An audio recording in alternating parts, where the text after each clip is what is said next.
feel like I'm taking my life in my hands. I joked that I might need an overpass to get my mail. Not funny though. Why are we questioning the justification for widening to alternative 5? Widening adds significant impacts and costs to this project, and we have to decide in public process, everybody, if we really feel that that particular design is worth it. The primary impact, I think, is that the rather than responding to safety concerns, that's not true. This design obviously is trying to address safety concerns by putting lanes on the road. But we feel the result is creating an overbuilt road that is closer to more of a freeway than it is to the rural road that it is to meet residential density, history, farms, wetlands, pedestrians, and cyclists. Some specific impacts: 57 permanent takings of Mountain Street residents' land. This is a significant harm to, somebody else heard that. This is a significant, well, it's harm to residents, but in particular a large cost that the town actually must pay for to negotiate through this process. The right-of-way width across is actually 63 to 86 feet on the road. The town road is about 50 feet across. So what you think is your front yard is grassed over area of that particular road before telephone poles and electrical wires were placed there. So to be able to understand the impact on your property, it's important to understand that your land is not at the current edge of the road, so it's important to understand that.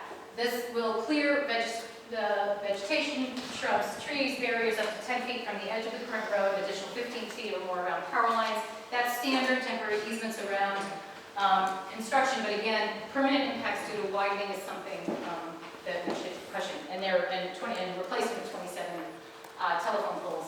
Wetlands, they're moved. 2,190 square feet of wetlands will be removed. There is re-engineering of drainage, EPA and DEP requirements, but significantly expanded under this alternative due to widening and straightening 7 sediment pipe and basins, including gravel concrete of up to 63 feet from the edge of the road, impacting farms, front yards. Again, in many ways directly caused by widening, the extent of that drainage. We know the road needs drainage. We know that the design must address drainage. This just happens to be one of the exact sites where a drainage sediment basin is planned to be put. We can seek exceptions to this alternative.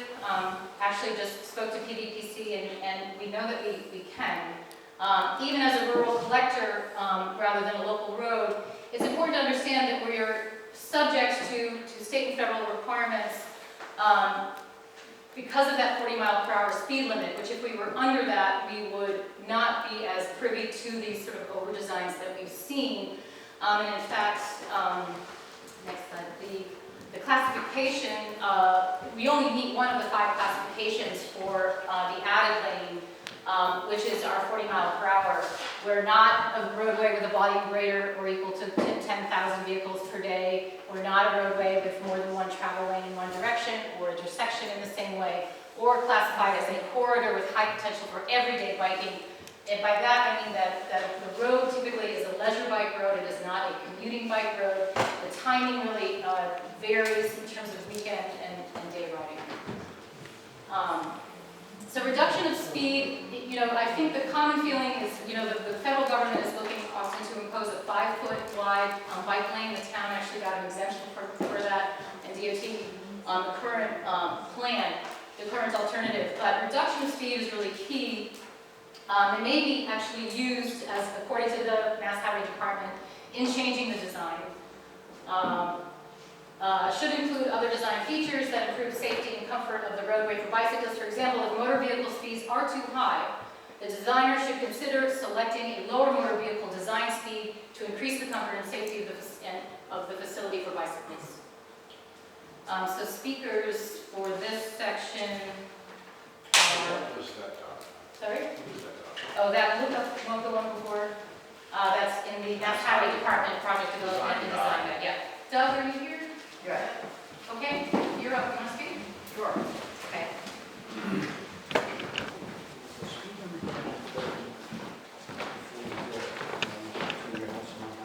No one knows me. My name is Doug Warner. I live on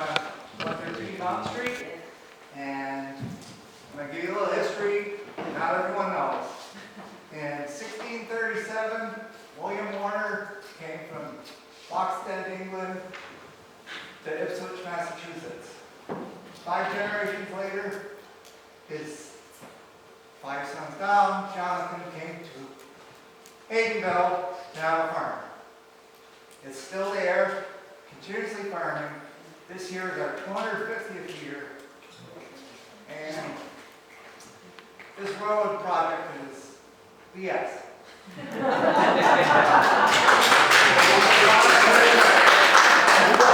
10-foot travel lane. Okay, I have 13-foot equipment. What happens when I'm driving down the 20-foot road and I take up 3/4 of it?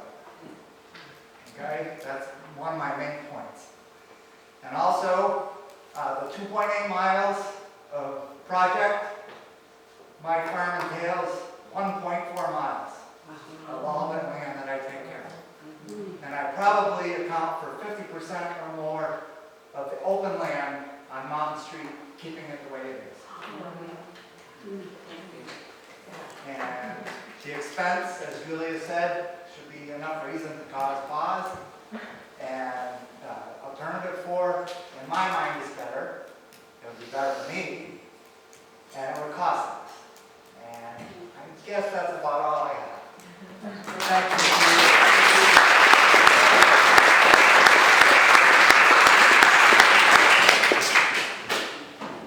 Let's hear it all again.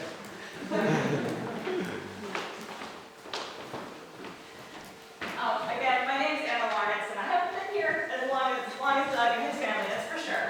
But I'm speaking as a resident of High Street, but also a long-term resident of Mountain Street. I moved here when I was 4, when my dad built my house, and now I live on High Street with my own 4-year-old. And I'm lucky enough that I have spent my whole life walking and biking on Mountain Street. You know, as a kid, walking the dog. As a teenager, I would bike to catch the bus in the center of Haydenville. And now as a grown-up, you know, I can get the stroller out, push my 4-year-old daughter to go see my mom down the street, which is amazing. If Mountain Street gets widened like this, I know that the intent of the bike lanes is to make it safer, right? Because the speed is scary and the trucks are frankly scary. But if you can visualize what it would look like to see this wider road with a bike lane and a guardrail, because there are guardrails along a lot of this. I'm not gonna get on that with my 4-year-old and walk to my mom's house anymore. You know, my 33 years of walking on this road are gonna stop. The intent is to make it safer, but it just doesn't work for a rural road like this. It's not a design that makes sense if you look at streets we're on. If one of those big rig semi-trailer trucks that I had to back up, you know, my car 20 feet the other day, because it nearly took me out turning on High Street. If one of those comes by, and there's this truck, and here's me with my 4-year-old, here's the guardrail, what am I supposed to do? And I've spoken to a lot of cyclists who feel the same way. That the idea of this idea of a bike lane is not serving us for safety. I'm also here representing the High Street neighborhood. I've spent the past couple weeks jumping through the rain with my umbrella, knocking on people's doors in the rain, and talking about the road. The number one thing is we keep coming back to, which is speed. Everybody I spoke to in the neighborhood, every person brought up speed as a problem in the Haydenville, Kingsley, and Hatfield streets. Already, as it is, without any changes, cars go flying down far past the posted 25-mile-per-hour speed limit. When the police are around, cars do slow a little. Well, I mean, most do. And we've seen this in the attempts to capture the speed on our road. They often put the flashing radar reminders smack in front of my house, so I sit there with my daughter and we watch them, you know, go red and then thank you. And we do see people slow down to those. We see them usually in the first, couple days. The first couple days, then they get bored. And also generally during the hours when they can expect a cop car to be around the corner. It's not those hours where they expect the cop car to be there. They generally breeze through.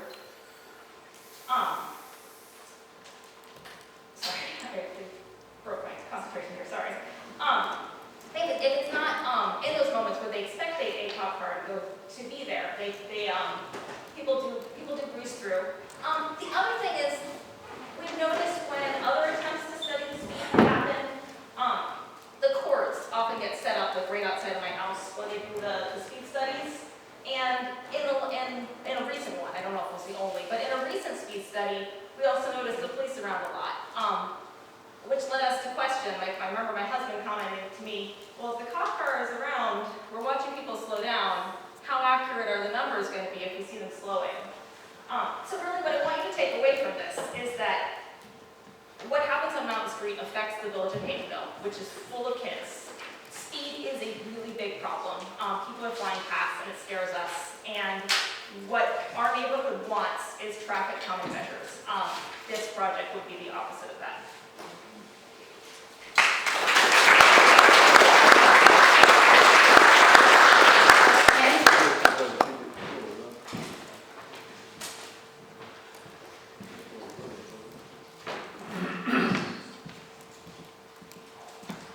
I'm Penny Robbins. I live at 85 Mountain. I'm the mom. She comes to visit. When my husband Jim Lawrence built our house over the cold winter of 87, 88, he based its story-and-a-half design on the houses that line High Street, built originally for Brassworks factory workers. He did so because he cherished and felt indebted to the historic character of Haydenville and wanted to honor it. Although he was adding something new, he wanted to preserve something old. Charlie Kellogg was alive then, living across the street. And when the house was done and Charlie said how much he liked looking at it and felt as if it had been there forever, Jim laughed and said that's because you've been looking at it all your life, just down the street. Mountain Street was more like High Street then, quieter. But back then was before Yankee Candle commuting, before Northampton's water treatment facility and its truck traffic, way before GPS and the subsequent increase of both commuter traffic and the big trucks and the speeding that comes along with them. 5 years ago, in collaboration with the Pioneer Valley Planning Commission, dozens of Williamsburg residents, including some of you here tonight, participated in a study culminating in a report called Williamsburg Healthy Aging and Community Design. The report looks at how best to address concerns of the present and go forward into the future. I quote, "Williamsburg wants to maintain the character and the culture that makes it so desirable to both long-term residents and newcomers. Williamsburg is proud of who and what it is. In a world of placelessness, Williamsburg is a beloved place whose identity is rooted in a slow-changing landscape and culture. Yet trends in the outside world continue to impact the character and economy of Williamsburg." The report states the following as its major principle. We want to improve Williamsburg, but we don't want to lose what we value. One of the things the study addressed was road safety for pedestrians and calls for the following: pursue education and cultural shift among drivers, slow down. As a resource, the report recommends looking at a report by the U.S. Department of Transportation called How to Develop a Pedestrian Safety Action Plan. That report lists as its #1 priority solution, quote, to improve pedestrian safety, reduce the speed of motor vehicles. It points out that the mere appearance of a wider road results in increased speeds, and also that wider crossing distances make crossing less safe. And it urges that solutions must be sought that involve the whole community. Let me cite another significant study, this time a Massachusetts state government publication, Identifying and Protecting Historic Roads, which states that roads don't just lead to places, they are places. That historic road protection is closely aligned with larger efforts to preserve community character and enhance quality of life. In examining threats to historic roads, it acknowledges that, quote, municipalities and Commonwealth agencies are under constant pressure to modernize roads. Legitimate issues like safety and traffic volume are most often cited as the primary reasons for altering a historic road in the name of modernization. But again, it points out that the best way to the best solution requires collaboration. Collaboration with designers, engineers, planners, town commissions, and those directly affected because they live on the road. We too are experts. The state reports warns against the results of realignment. It says that, quote, altering a road's original vertical and horizontal placement on the underlying topography is often done to increase traffic flow, safety, and speed in reaction to increased road use. The subsequent alterations, however, all have potential not only to destroy the historic integrity of the road, but also to change the way you live on it and the way it is used. It warns against widening. It says that expanding lane, shoulder, or clear zone widths not only affect the character of the road itself, but the result of road widening projects is found in increased traffic and higher speeds. The plan proposed by MassDOT, alternate 5, has unintended consequences that actually interfere with its stated goals. Without expending $13.2 million and also hundreds of thousands of dollars on takings from abutters, working collaboratively on alternate 4, we can achieve all of our goals. We can use federal and state funding to rebuild the road appropriately, meeting the needs of our town's highway department. We can make the road safer for all users, walkers, bikers, getting your mail, drivers. To remember the quote from the Williamsburg's own study, we want to improve Williamsburg, but we don't want to lose what we value. I think we have the potential to win here without losing.